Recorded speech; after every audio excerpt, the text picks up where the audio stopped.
They laughed at the human silence, then died screaming in battle. Silent observer, the War Council chamber aboard the Galactic Defense Station. Nexus Prime buzzed with aggressive chatter from a dozen alien species. Crystalline. Zephyrians clicked their razor-sharp mandibles, while hulking Vraxan generals pounded their four fists against the holographic display table. The air reeked of sulfur from the volcanic Pirathi delegates and ozone from the energy-based Luxari representatives. In the corner, barely noticed, sat Commander Elias Rook. The human advisor wore a simple grey uniform, unremarkable among the elaborate battle armor and ceremonial robes surrounding him. His dark eyes moved constantly, cataloguing every detail, every weakness in their defensive positions, every flaw in the alien commander's boastful strategies. But his lips remained sealed. The Dominion advance cannot be stopped by conventional means, roared General Vextar, his 6 arms gesticulating wildly. We must strike at their forward positions with everything we have. Foolish, hissed Commander Sthala, her serpentine form coiling around her chair. Divide our forces across 17 sectors, hit them everywhere at once. The arguing intensified. Species-specific insults flew across the chamber. Ancient grudges resurfaced. Each commander believed their own tactical doctrine superior, their warriors the fiercest, their technology unmatched. Elias cleared his throat softly. The sound was barely audible above the cacophony, but somehow it cut through the noise. A few heads turned toward him. Perhaps, Elias said quietly, we should consider silence, primate. General Vextar's voice boomed. The adults are planning warfare, not playing with primitive chemical rockets. Laughter rippled through the chamber. Even the normally stoic crystalline delegates clicked in amusement. The silent ape speaks. Sthala mocked. Does the hairless mammal have wisdom for us? More laughter. Elias nodded slightly and settled back into his chair, returning to his quiet observation. His fingers moved almost imperceptibly across a small tablet, recording everything, their numbers, their dispositions, their predictable responses to pressure. Fleet Admiral Korath, the Vraxan Supreme Commander, stood to address the group. The Dominion's Crimson Fleet approaches the Kepler defense line. 300 dreadnoughts, supported by twice that many destroyers and carrier groups. They'll reach our positions in 72 standard hours.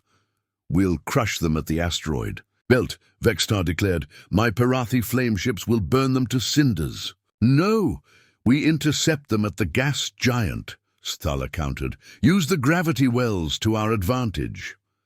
As the argument renewed with fresh intensity, Elias continued his silent calculations. He noted the Dominion's predictable advance pattern, their historical battle formations, the psychological profiles of their commanders he'd studied for months. His tablet chimed softly with an encrypted message from Earth Command. Package delivered. Awaiting your signal. Elias deleted the message and waited. First blood. The first engagement came exactly as Elias had predicted. General Vextar's Pirathi flameships charged headlong into the Dominion's advance guard near the Kepler belt. There, plasma cannons blazing orange death across the void. For exactly 17 minutes, it appeared the aliens' confidence was justified. Dominion light cruisers exploded in brilliant fireballs, their hulls no match for concentrated thermal weaponry. Then the trap closed. Dominion stealth frigates materialized behind the Pirathi formation, their dark matter torpedoes ripping through. Engine compartments. The flameships, built for forward assault, couldn't rotate their heavy weapons fast enough. Within minutes, Vextar's proud fleet became expanding clouds of superheated gas. Impossible! The general roared over the communication channel before his flagship's reactor went critical. Commander Sthala's Serpentine Consortium fared little better. Her multi-pronged assault scattered the defensive formations exactly as the Dominion had anticipated. Each Serpentine strike group found itself isolated, surrounded by superior numbers. Their elegant hit-and-run tactics became a massacre when the enemy refused to be drawn out of position. In the command center, alien officers stared at their displays in growing horror. 3 entire battle groups, 800 ships, reduced. To debris in less than 6 hours. "How?" whispered Admiral Korath, his massive frame trembling. "Our intelligence said the Dominion fleet was scattered, weakened by their campaign in the Outer Rim." Elias had tried to warn them. The intelligence was deliberately leaked, designed to draw out the defenders piecemeal. But no one had listened. To the quiet human in the corner, "Sir," reported Lieutenant Zakth, a young Zephyrian communications officer, "we're receiving distress signals from the Meridian defense grid. Dominion main fleet has bypassed our forward positions entirely. They're heading straight for the core systems." The War Council dissolved into panic. Officers shouted contradictory orders. Some called for immediate retreat. Others demanded suicidal last stands. Ancient alliances crumbled as each species prioritized their own survival. Through it all, Elias sat in his corner, fingers dancing across his tablet. He wasn't recording anymore. He was sending coded bursts to a dozen different locations, each message containing only navigational coordinates and timing sequences. Fleet Admiral Korath noticed the human's activity. "What are you doing?" he demanded. "Preparing," Elias replied softly. "Preparing for what? Our defeat? Your species' surrender?" Elias looked up from his tablet. His dark eyes held depths that hadn't been there before, or perhaps they had, hidden behind his quiet demeanor. "No," he said simply, "preparing for theirs." The Dominion's main battle fleet emerged from hyperspace in perfect formation. 1,500 capital ships arranged in the classic hegemony pattern, a formation that had conquered 47 star systems without a single defeat. At their head flew the dreadnought Eternal Conquest, flagship of War Admiral Thexis, the most feared commander in Dominion space. His victories were legend. Entire civilizations surrendered rather than face his fleets. "Primitive defenders," he sneered over the open channel. "Surrender now and your deaths will be swift." The remaining defense forces, barely 300 ships, formed a ragged line between the Dominion and the inhabited worlds beyond. The abyss stares. Back, the final battle began with mathematical precision. War Admiral Thexis deployed his forces. In textbook formation, heavy dreadnoughts advancing in the center while carrier groups swept wide to envelop the flanks. His tactical displays showed the enemy's pitiful response. Scattered groups of ships with no coherent strategy, many already turning to flee. "Pathetic," he muttered, watching the defenders' communications channels dissolve into chaos. These creatures call themselves a military alliance? In the Defense Command Center, the situation was exactly as grim as it appeared. Admiral Korath's remaining forces consisted of survivors from a dozen different fleets, their command structures shattered, their morale broken. Officers screamed contradictory orders while their ships maneuvered like lost children. "We have to evacuate the core worlds," urged Captain Yelnara of the Luxari Expeditionary Force. "There's nothing left to fight with." "Coward!" roared what remained of the Vraxan High Command. "We die with honor." "Honor won't save billion civilians," Sathala hissed, her surviving ships already moving toward the hyperspace jump points. Through the cacophony of defeat, Elias Rook stood up. The movement was so simple, so quiet, that it shouldn't have mattered. One human rising from his chair among the chaos of a collapsing military alliance. Yet somehow, impossibly, the noise began to fade. Officers turned to look at him, confusion replacing panic in their eyes. "Sir?" Admiral Korath's voice carried a note of desperate hope. "Do you have something to say?" Elias looked around the room, meeting each alien's gaze in turn. These beings who had mocked him, dismissed him, called him the silent ape and worse. They had ignored every warning, every quiet suggestion, every attempt to share the tactical insights that had been building in his mind for months. His tablet chimed once, a message from the hidden human fleet commanders stationed throughout the system. 27 vessels holding position in the shadows of dead worlds, their crews waiting for the single word that would unleash 3 years of careful preparation. The Dominion fleet continued its advance, weapons charging, victory assured. War Admiral Thexis was already composing his report to the Hegemony Council. Another star system conquered, another species subjugated or eliminated. On the tactical displays, the human ships remained invisible, their advanced stealth systems rendering them undetectable to even the most sophisticated sensors. They had been there all along, watching, waiting, learning the enemy's every move. Elias turned his attention to the main display, where the Dominion's formation was approaching optimal range. Every ship in the perfect position he had predicted. They would choose. Every commander following the doctrine he had spent months studying. Commander Rook? Korath's voice was barely a whisper now. What are your orders? The question hung in the air like a physical thing. These proud alien warriors, who had never taken orders from a human, who had treated his species as barely evolved primates, were now looking to him for salvation. Elias checked his tablet one final time. All human vessels reported ready. The Dominion fleet was locked into their approach vector, too committed to change course now. The trap was perfect, 3 years in the making, and about to close. He looked up at the assembled officers, at the aliens who had laughed at human weakness, at the survivors of fleets that had ignored human warnings and paid the price in blood. Then Commander Elias Rook spoke a single word that would echo through galactic history. Now, the harvest of silent space exploded into chaos. 27 human warships materialized simultaneously, their stealth fields dropping like veils torn away by hurricane winds.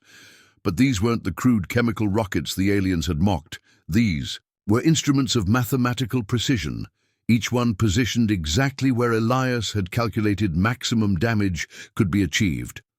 War Admiral Thexis had perhaps 3 seconds to understand what was happening before the UES retribution opened. Fire, the human weapons weren't flashy, no brilliant plasma beams or exotic particle cascades. Instead, they fired streams of accelerated matter, simple kinetic projectiles moving at significant fractions of light speed. The physics were elementary, the results were devastating. Thessi, first salvo punched through the Dominion flagship's shields as if they weren't there. The second salvo removed the Eternal Conquest's Central Command section from existence. War Admiral Thexis died without ever seeing the weapon that killed him, but the kinetic strikes were only the beginning. As the Dominion fleet reeled in confusion, human ships began deploying their true horror, artificial singularities. Not weapons, in any traditional sense, but carefully controlled tiers in space-time itself. They bloomed like dark flowers throughout the enemy formation, their gravitational fields ripping apart anything within 10,000 kilometers. "Impossible!" screamed Dominion Sub-Admiral Corex over the emergency channel. "How do these primitives possess singularity weaponry?" His question was answered by the UES Silent Judgment, which had maneuvered into position behind his command cluster during the chaos. Captain Marlowe Nash, veteran of humanity's secret military development program, watched his targeting computers. "Achieve lock. For everyone who called us monkeys," he whispered, and fired. The artificial black holes weren't random. Each one appeared at a precisely calculated point where Dominion ships were forced to cluster by their own tactical doctrine. Elias had studied their formation patterns for months, identifying the mathematical inevitabilities of their movement. Every singularity was positioned where enemy vessels had to be, not where they were. Ship after ship vanished into gravitational wells. Their hulls stretched into impossibly thin streams of matter before disappearing beyond event horizons. The lucky ones died instantly when their fusion reactors went critical under tidal forces. The unlucky ones screamed over open channels as their crews experienced minutes of subjective time, stretched across hours, watching their bodies elongate while falling toward mathematical points of infinite density. The Dominion's perfect formation became a killing field of distorted space-time. Ships that tried to maneuver around one singularity found themselves driven directly into the path of another. Their own tactical responses, honed over centuries of conquest, became choreographed steps in a dance of destruction. Captain Diana, Voss aboard the UES Quiet Thunder, watched her scanners as an entire Dominion battle group attempted to retreat through a gap in the singularity field, a gap Elias had specifically left open. "Target the escape vector," she ordered her weapons officer. "Maximum kinetic spread." The fleeing ships ran directly into a wall of relativistic projectiles, their escape route transformed into an execution ground. The Dominion commanders had never encountered an enemy that could predict their movements with such precision, that could turn their own tactical excellence against them. In the command center, the alien officers watched in stunned silence as the Dominion fleet, 1,500 ships that had seemed invincible an hour ago, disintegrated before their eyes. The displays showed impossible readings, gravitational anomalies, energy signatures that defied understanding, and beneath it, all the cold mathematical precision of human warfare. "How?" Admiral Korath whispered. "How is this possible?" Elias didn't answer immediately. He was watching the tactical display, confirming that each human ship was executing its assigned pattern perfectly. 3 years of secret preparation, of studying enemy doctrine while they laughed at human weakness, was paying dividends measured in obliterated fleets. "We listened," he said finally. "While you talked, we listened. While you boasted, we learned. While you fought each other, we studied you." The sound of silence. The battle lasted 47 minutes. When it ended, the void where the mighty Dominion fleet had advanced in perfect formation contained only debris clouds and slowly dissipating gravitational anomalies. Of 1,500 warships, fewer than 30 survived, damaged vessels that had been far enough from the singularity fields to escape, their crews broadcasting surrender signals on every available frequency. The human fleet emerged from the carnage untouched, not because they were invulnerable, but because they had never been where the enemy could shoot back. Every position had been calculated, every movement predicted, every counter-response anticipated. In the command center of Nexus Prime, the silence was deafening. Admiral Korath stared at his displays, his massive Vraxan frame trembling with something that wasn't quite fear and wasn't quite awe.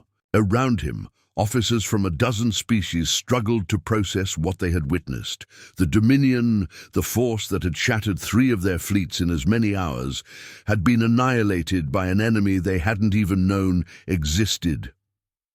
"Commander." "Rook," Korath's voice was barely audible. "How long?" "How long what?" Elias asked quietly, already knowing the question. "How long have your people been preparing for this?" Elias considered the question. The truth was complex. Humanity had been watching the galactic community for decades, studying their military doctrines, their tactical preferences, their technological limitations. While alien species fought each other in predictable patterns, human analysts had been building models, creating simulations, preparing for the day when Earth would need to defend itself. "Since we first heard you laughing at us," he answered simply. The implications settled over the room like a shroud. Every dismissive comment, every mocking reference to primitive humans, every casual insult, it had all been recorded, analyzed, incorporated into the vast tactical database that had made this victory possible. Captain Nash's voice crackled over the communication channel. "Commander Rook, this is the silent judgment. Singularity fields are beginning to dissipate. Debris, Patterns suggest total enemy force destruction. What are your orders? Begin recovery operations, Elias replied. Prisoners to be treated according to interstellar law. Salvage what intelligence we can from the wreckage. Understood, sir. And the remaining Dominion territories? Elias walked to the main display, where star charts showed the vast expanse of space the Dominion had controlled. Dozens of conquered worlds, hundreds of subjugated species, an empire built on the assumption that military might was measured by the size of your fleet rather than the depth of your preparation. Send a message to every Dominion outpost, he said. Tell them what happened here. Tell them that humanity offers one chance for peaceful surrender. They have 72 hours to consider their options. He turned back to the alien officers, many of whom were still staring at him as if seeing him for the first time. The war is over, Elias announced. Earth Command will be taking primary responsibility for post-conflict reconstruction. We'll need your assistance in establishing humanitarian corridors and refugee processing centers. You're not conquering us? Asked Captain Yelnara, her crystalline form flickering with confusion. Elias almost smiled. We never wanted conquest. We wanted safety. The Dominion was a threat to all peaceful species. Now they're not. Over the following hours, reports flooded in from across the galaxy. Dominion fleets were surrendering without firing a shot. The news of their main force's annihilation had spread faster than light itself, carried by quantum communication networks that reached every corner of known space. The message was simple and terrifying. The quiet humans had been watching, learning, waiting, and when they finally spoke, they spoke with the voice of calculated annihilation.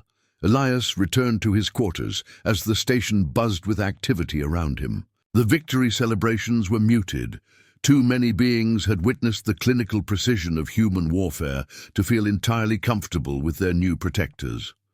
He sat at his desk and opened a secure channel to Earth Command. Mission accomplished, he reported. The Dominion fleet has been neutralized, galactic stability restored. Excellent work, Commander, came the reply. The Council will be pleased. Any casualties on our side? None, Elias replied. The enemy never had a chance to fire back. As he ended the transmission, Elias looked out at the stars through his small viewport. The galaxy was quiet again, the kind of quiet that followed the resolution of old debts. The kind of quiet that came after the galaxy learned a fundamental truth. Some speak to be heard. Humans listen to be feared. And in that silence, civilizations would rise and fall, never again forgetting that the most dangerous enemies are those who say nothing at all.